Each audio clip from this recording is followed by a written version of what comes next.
Aduh, gue udah di tahap udah gak bisa berbicara apa-apa lagi dengan kelompok ini. Kemarin bilang ijazah Jokowi palsu, sekarang coba lihat orangnya palsu, ijazahnya asli. Astaga. Besok-besok apanya lagi yang mau dibilang palsu? Makanya udah mentok kan, ini kesini nggak bisa, ini nggak bisa, ini nggak bisa. Wah, kayaknya harus RJ nih. Wah, nggak bisa, nggak bisa. Mana harga diri kita? Oh, nggak bisa. Kamu panik, Tifa? Hah? Kamu panik? Bayangan penjara udah di depan mata, terbayang nanti kamu akan berpisah dengan keluargamu, kamu akan sendirian ya, menikmati dinginnya lantai penjara. Nggak apa-apa, Tifa.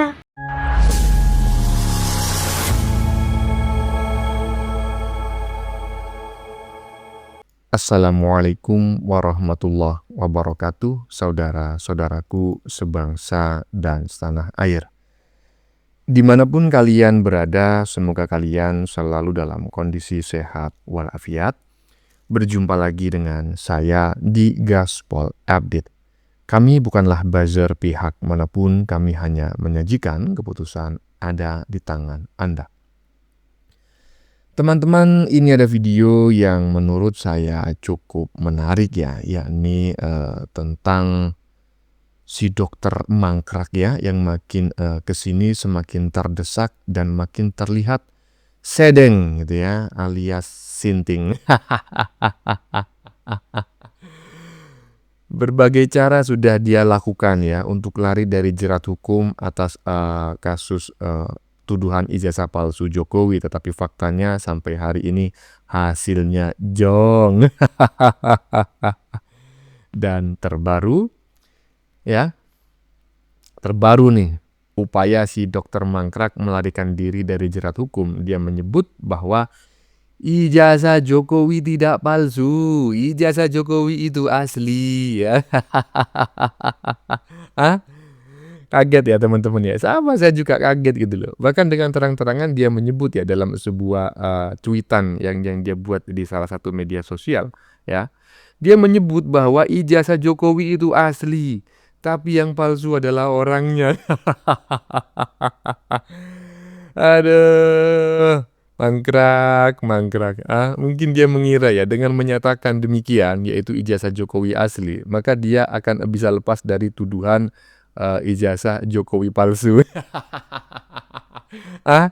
Inilah orang yang selama ini mengaku sebagai orang pintar, tapi nyatanya EQ-nya hanya 78 alias sekelas simpanse. Dulu bilang ijazah Jokowi palsu ya, sekarang Jokowinya yang dianggap palsu. Besok apa lagi yang palsu? Mangkrak, ada aja kau ini. Nah, bagaimanakah videonya dan bagaimanakah respon netizen? Mari kita tonton bersama, kemudian mari kita komentari bersama di bagian akhir video. Ini dia. Aduh, gue udah di tahap udah gak bisa berbicara apa-apa lagi dengan kelompok ini. Kemarin bilang ijazah Jokowi palsu, sekarang coba lihat orangnya palsu, ijazahnya asli. Astaga. Besok-besok apanya lagi yang mau dibilang palsu? Sumpah ya, mereka ini gue kagum dengan apa coba? Kreativitas mereka sama kegigihan mereka. Wah, applause tuh, applause. Coba mereka tuh punya ide untuk bikin mulai dari ijazahnya palsu, skripsinya palsu, tapi sekarang orangnya palsu. Atau besok mereka mau bikin apa lagi? Kemarin apanya yang palsu gitu ya, mungkin next ada yang bisa prediksi nggak apalagi yang akan mereka bikin tentang Jokowi itu palsu? Coba.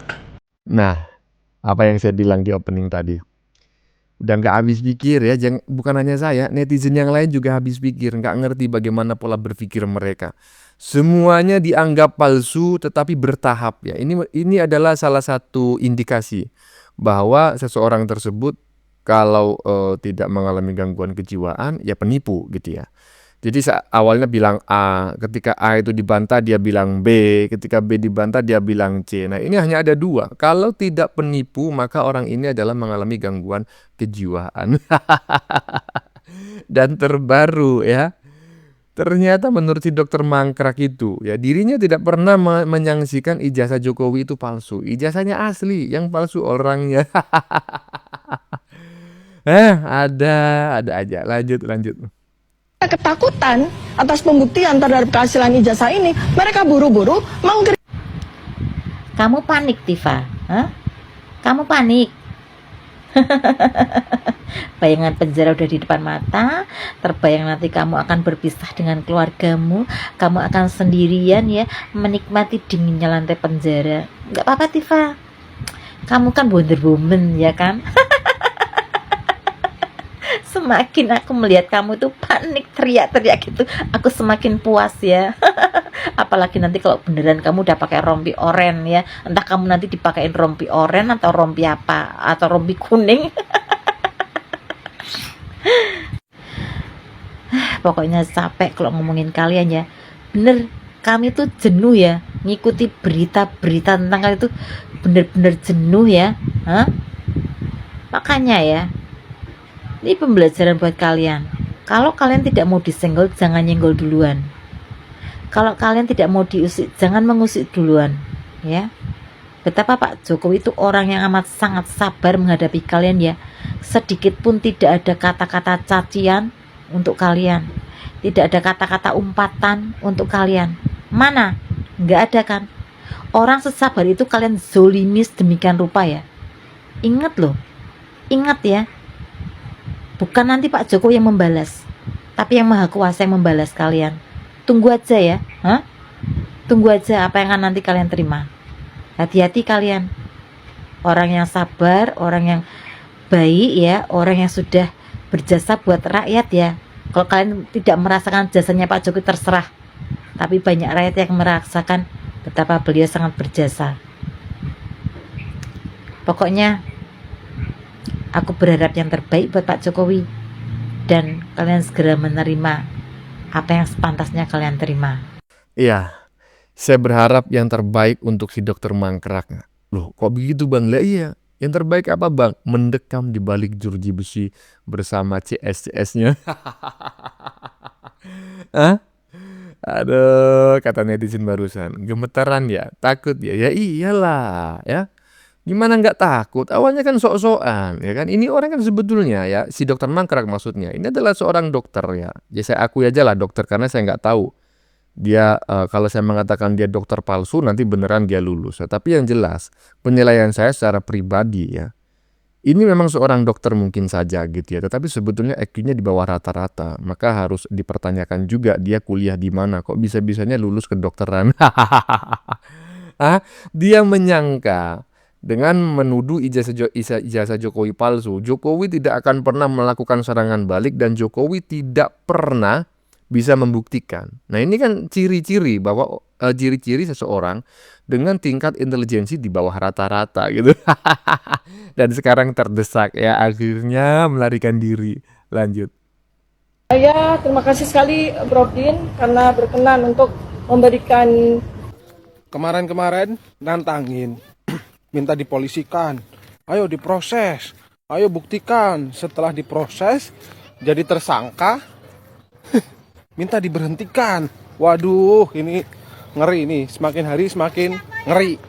Lah yaitu, minta diberhentikan, dan saat ini narasinya sudah diubah, bukan lagi menuduh ijazah Jokowi itu palsu, tetapi Jokowinya yang palsu. Saya nggak ngerti gimana pola berpikirnya gitu loh.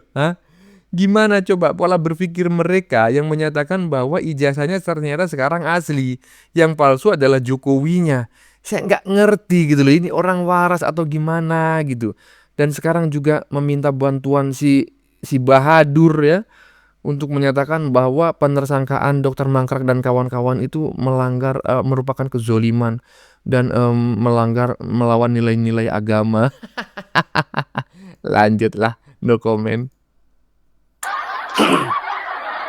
Makanya udah mentok kan, ini kesini nggak bisa, ini nggak bisa, ini nggak bisa.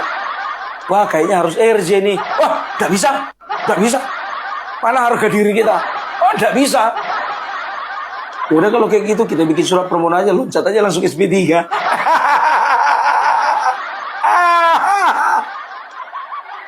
Enak aja loh. Langsung SP3. Berarti artinya apa? Berarti semua orang yang melakukan tindak pidana, ya kan? Suka-sukanya dong minta SP3. Tapi kalau sejauh itu permohonan nggak ada masalah. Nggak ada masalah, ya kan? Yang jadi masalah kalau misalnya tidak layak untuk diberikan SP3 tiba-tiba layak. Itu jadi masalah. Hati-hati Polda Metro Jaya. Hati-hati loh. Karena apa? Masyarakat harus menilai. Ada apa? Tapi sebentar dulu. Itu yang minta SP3, ya kan? Itu kok cuma kalian 3. Mana yang 3 lainnya? Jalan sendiri-sendiri nih. Jalan-jalan sendiri nih. Kita akan bedah satu-satu, ya kan? Yang pertama katanya mereka mendapatkan ilham dari yang pertama Din Samsudin, yang kedua Ugroseno. Kita lihat dulu apa sih yang menjadi pembelaannya si Din Samsudin ini sehingga mereka itu getol banget gitu, harus mengikuti arahan dari Din Samsudin. Dengar. Maka oleh karena itu menjadikan Dr. Fauzia Tiasuma dan kawan-kawannya sebagai tersangka dalam kasus ini adalah bentuk kriminalisasi. Yang dalam bahasa agama adalah penzaliman yang sangat ditentang oleh agama.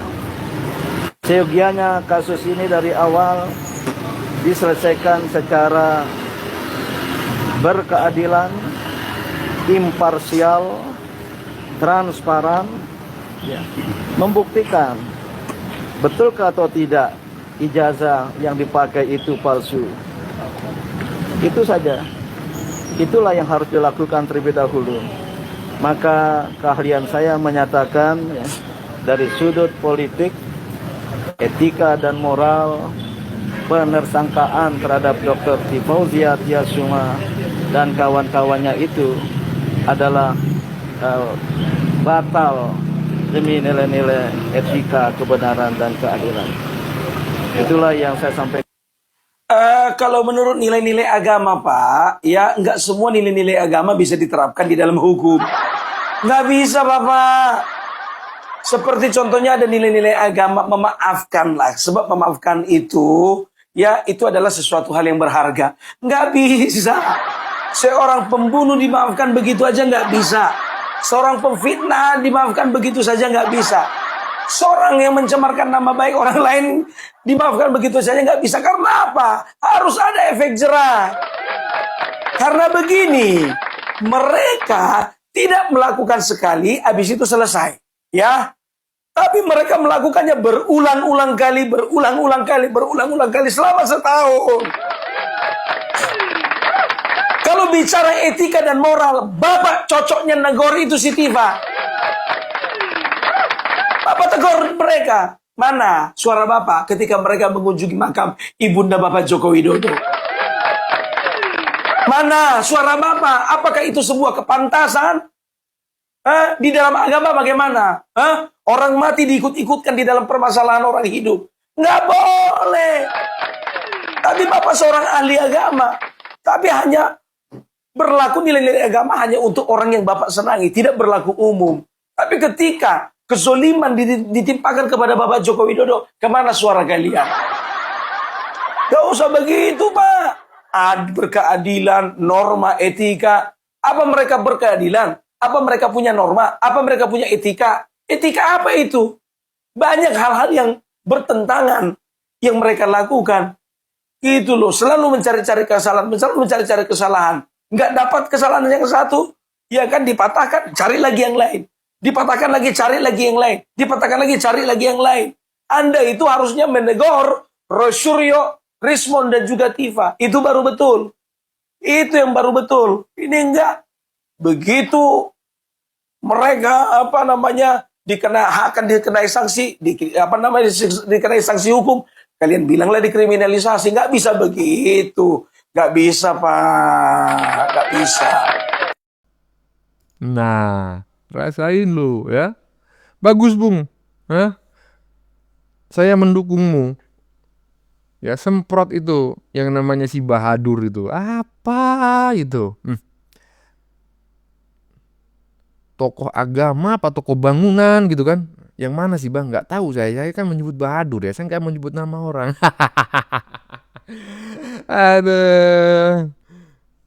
Seharusnya itu sebagai orang yang ditokohkan, apalagi tokoh bangunan, ya kan? Itu seharusnya menegur orang-orang dengan perilaku-perilaku buruk gitu loh. Orang memfitnah, fitnah itu dilarang dalam agama. Bahkan dalam agama fitnah itu kedudukannya ya, kejahatannya di atas pembunuhan ya. Al fitnatu asyaddu minal qatl. Masih ingat saya itu pelajaran waktu di pondok pesantren dulu. Fitnah itu lebih kejam daripada pembunuhan. Lah orang yang jelas-jelas memfitnah Jokowi ijazahnya palsu, yang sampai saat ini belum bisa membuktikan apakah ijazah itu palsu beneran ataukah tidak. Malah didukung, ya kan, menersangkakannya dianggap kezaliman. Macam apa lagi ini guru. Lanjut. Karena itu menjadikan Dr. Fauzia Tiasuma dan kawan-kawannya sebagai tersangka dalam kasus ini adalah bentuk kriminalisasi. Adalah bentuk kriminalisasi yang dalam bahasa agama adalah penzaliman. Penzaliman, gak usah berseri-seri muka kau Tifa, gak usah berseri-seri gitu muka kau, santai aja. Din Samsudin, siapa yang tahu jejak rekam Din Samsudin teman-teman? Di akhir-akhir masa jabatan Pak Jokowi di tahun 2022, 23, 24, siapa yang tahu jejak rekamnya? Aduh, katanya kezoliman. Nah, kalau orang, saya tanya sama Din Samsudin nih, kalau orang menuduh ijazah Pak Jokowi itu palsu tanpa dia memberikan bukti yang valid, tanpa dia memegang ijazah Pak Jokowi yang asli, yang kertas, yang fisik, apakah itu bukan kezoliman? Ingin Pak Jokowi, ingin menusangkambangkan Pak Jokowi, ingin memenjarakan Pak Jokowi tanpa bukti loh. Apakah itu bukan bentuk kezaliman? Hah? Jangan-jangan Anda ngomong zolim, rupanya yang Anda bela yang zolim. Ini bahaya yang sangat ini. ditentang oleh agama. Seyogianya kasus ini dari awal diselesaikan secara berkeadilan, imparsial, transparan, membuktikan betulkah atau tidak ijazah yang dipakai itu palsu. Itu saja. Itulah yang harus dilakukan terlebih dahulu. Salah. Keahlian saya menyatakan dari sudut politik, etika dan moral, penersangkaan terhadap Dr. Fauzia Tiasuma dan kawan-kawannya itu adalah batal demi nilai-nilai etika, kebenaran, dan keadilan. Waduh, etika, kebenaran, moral, dan lain sebagainya. Coba Anda tanya sama orang yang Anda bela sekarang. Apakah mereka punya etika? Apakah mereka punya moral meneliti ijazah seseorang tanpa kulonuwon? Kulonuwon? Apa artinya kulonuwon, teman-teman? Izin mungkin ya kulonuwonnya. Saya bukan orang Jawa, tapi tiba-tiba terbesit aja tadi. Kulonuwon itu mungkin izin, permisi gitu ya kan. Nah, coba Anda tanya sama klien Anda, pernah nggak mereka kulonuwon, izin, atau mungkin permisi kepada Pak Jokowi, kami akan meneliti ijazah Anda. Pernah nggak mereka melakukan itu? Ataukah ujuk-ujuk mereka langsung meneliti tanpa ini, tanpa itu, tanpa menyurati Pak Jokowi? Apakah itu beretika? Apakah itu bermoral? Nah, coba tanya sama diri Anda. Saya jawab Bang ya. Kalau orang menuduh ijazah orang lain palsu, itu fitnah. Nggak boleh dalam agama. Tetapi kalau yang dituduh Jokowi, nggak apa-apa. Itulah yang ada dalam otak mereka ya. Si otak Bahadur ini. Apa sih Bang Bahadur? Coba itu cek, itu browsing itu. Bahadur itu salah satu tokoh dalam serial Angling Dharma kalau tidak salah ya. Coba tengok itu. Hah? Iya. Jadi memfitnah itu nggak boleh. Al fitnah tuh asyaddu minal qatl ya. Fitnah itu lebih kejam daripada pembunuhan. Tetapi kalau yang difitnah oleh Pak Jokowi itu boleh menurut mereka.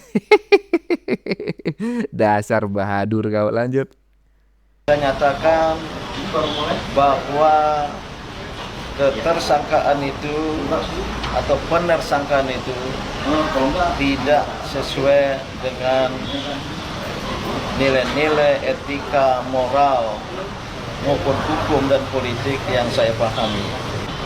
Maka oleh karena itu menjadikan Dr.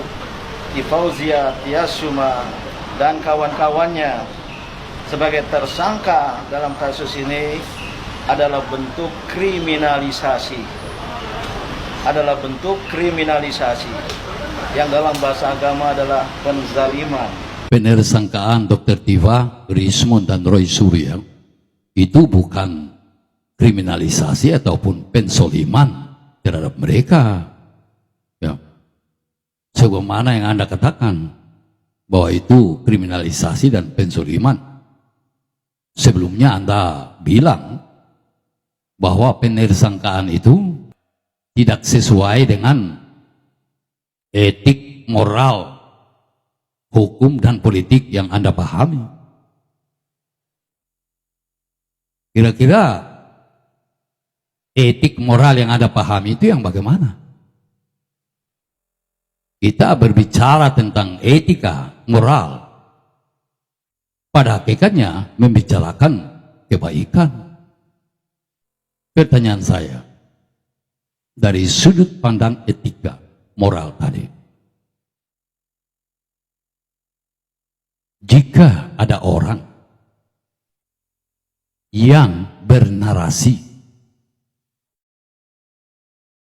dengan sikap, gestur yang mengolok-olok, mencemooh, membuli, merendahkan martabat Anda, Pak Prof. Apakah Anda terima? Apakah Anda masih dapat mengatakan bahwa itu mencerminkan mereka memiliki etika moral yang baik, yang benar? Saya kira tidak. Jadi penersangkaan itu bukan ujuk-ujuk terjadi begitu saja. Tapi kan berawal dari laporan atau pengaduan oleh Pak Jokowi kan. Anda bisa lihat rekam jejak ketiga orang tadi. Ya paling tidak dalam periode itu Januari sampai dengan April 2025. Lalu Anda menilai sendiri secara etik moral. Ya. Bagaimana itu narasi mereka? Bagaimana sikap mereka? Nanti sudah masuk pada proses hukum, baru mereka punya semacam kesadaran bahwa wah ini sudah masuk ya proses hukum dengan konsekuensinya, lalu mereka cepat-cepat mengkamuflase perbuatan tidak baik itu, yang jahat itu, dengan suatu modus penelitian, ya, bahwa mereka melakukan penelitian, bahwa mereka itu ahli, ya, bahwa mereka itu ilmuwan. Tapi kalau Anda membaca itu, ya, hasil penelitian mereka, misalnya analisis dari Rismon, ada 9 item yang dia rangkum dalam satu kajian forensik digital. Anda tidak menemukan di sana satu kepastian bahwa proses akademik maupun ijazah Pak Jokowi itu tidak benar dan palsu. Tidak ada. Jadi boleh saya katakan bahwa dalam kerangka penelitian ilmiah, mereka itu begitu sopan, tidak ada rumusan yang jelas pasti yang menyatakan tuduhan mereka benar. Sementara yang mereka lakukan di luar daripada apa yang mereka sebut sebagai hasil penelitian itu menunjukkan bahwa etika moral mereka itu tidak bisa diterima sebagai yang baik dan benar. Ya. Pak Jokowi justru mengalami semua perbuatan mereka itu sebagai penzoliman. Beliau merasa begitu direndahkan, dihina sehina-hinanya, direndahkan serendah-rendahnya.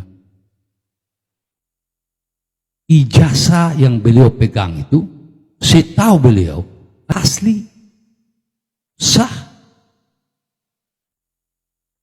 Beliau sudah gunakan sejak setahun sesudah tamat itu ya, 1985. Sedangkan 1986 sampai dengan 1988 itu beliau sudah menjadi karyawan, bahkan sebagai kepala divisi dari satu perusahaan BUMN ya, PT Kertas Kraft itu yang di Aceh kan, yang pada waktu itu seleksi penerimaan begitu ketat dengan syarat akademik minimal S1 yang linear kompetensinya dengan bidang tugas kerja itu kan. Apalagi menduduki jabatan, itu syarat akademiknya itu sangat ketat bila perlu S2. Nah, Pak Jokowi bersama 9 orang temannya itu kan melamar ke sana, dan Pak Jokowi salah satu yang diterima. Kira-kira ijazah apa yang beliau masukkan? Ya sudah pasti ijazah sarjana beliau dari Fakultas Kehutanan UGM. Selanjutnya 2005 ya, dan seterusnya kan beliau pakai untuk itu ya, sebagai syarat pencalonan pejabat publik, dalam hal ini wali kota, gubernur, dan presiden. Jadi beliau sama sekali ya tidak merasa ijazah itu bermasalah. Yang mempermasalahkan itu kan orang-orang yang Anda dukung itu kan. Jadi coba bayangkan bagaimana perasaan beliau. Dan satu hal perlu diingat, tahun 1998 itu Pak Jokowi untuk pertama kali ya ketemu dengan Ibu Sri Mulyani yang pada waktu itu belum menjabat Menteri Keuangan, tetapi beliau sebagai tenaga ahli dari Menteri Keuangan pada waktu itu ya dalam bidang keuangan dan moneter ya. Pertemuan itu dalam rangka ya penguatan ekonomi keuangan dalam situasi krisis moneter 1998 itu. Dan Pak Jokowi sebagai pimpinan perusahaan beliau sendiri ya mengakomodir seminar yang salah satu narasumbernya adalah Ibu Sri Mulyani itu. Bagaimana beliau bisa lakukan itu kalau beliau tidak yakin diri sebagai seorang sarjana kehutanan ya, dari Universitas Gadjah Mada? Bagaimana beliau bisa lakukan itu kalau beliau tidak punya ijazah S1 dari Fakultas Kehutanan UGM itu? Ya. Jadi saya kira kalau berbicara tentang etika moral, ya, nah di sini justru Pak Jokowi menunjukkan yang sesuai dengan yang Anda pahami, Pak Prof. Din Samsudin. Ya, panjang sekali Bapak Felix mengomentarinya ya. Ini komentar lintas agama dan saya berharap tidak dijadikan dianggap sebagai sebuah penistaan dan lain sebagainya, karena kita ketahui bersama ya Bapak Felix ini tadi kita lihat di backgroundnya itu ada sebuah ya salib begitu ya. Dari sini kita bisa menilai bahwa Bapak Felix ini bukan orang Muslim, sementara yang dikomentarin adalah tokoh bangunan kan seperti itu. Dan apa yang disampaikan oleh Bapak Felix ini menurut saya sangat berisi, berbobot dan daging semua gitu ya. Jadi tolong dipisahkan. Ini bukan sentimen agama, ini adalah pendapat pribadi orang per orang. Kebetulan aja agamanya beda ya. Saya aja yang agamanya sama dengan si Bahadur juga menganggap si Bahadur ini keliru gitu loh, ya kan? Iyalah, bagaimana menurut kalian? Keputusan ada di tangan Anda. Silakan tulis pendapat Anda di kolom komentar, baik Anda yang setuju maupun yang tidak setuju dengan isi konten ini. Sebelumnya saya memohon maaf ya jika dalam penyajian konten ini ada kata-kata yang menyinggung, kurang tepat penggunaannya, atau ada data yang dianggap keliru atau salah. Saya memohon maaf yang sebesar-besarnya. Kita jumpa lagi di lain video. Salam NKRI.